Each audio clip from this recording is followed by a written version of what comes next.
Tev arī internetā, ja kāds rāda, ko viņš māk, kā viņš trenējās, kā viņš izskatās. Katrs jau cenšas parādīt to savu labāko pusi, labāko formu, kas fitnesa industrijā vispār ir izteikta optiskā ilūzija. Es teiktu, kad katrs, kurš cenšas sevi parādīt, viņš piedzen muskuļus, atrod īsto, labāko apgaismojumu,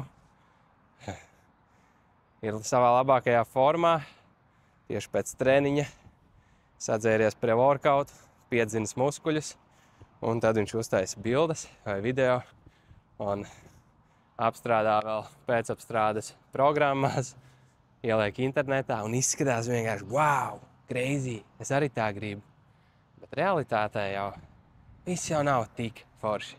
Ir forši, ir krūti, ir labi trenēties, ir patīkami paskatīties uz sevi spogulī un redzēt to, ko es pats ar saviem spēkiem varu uzbūvēt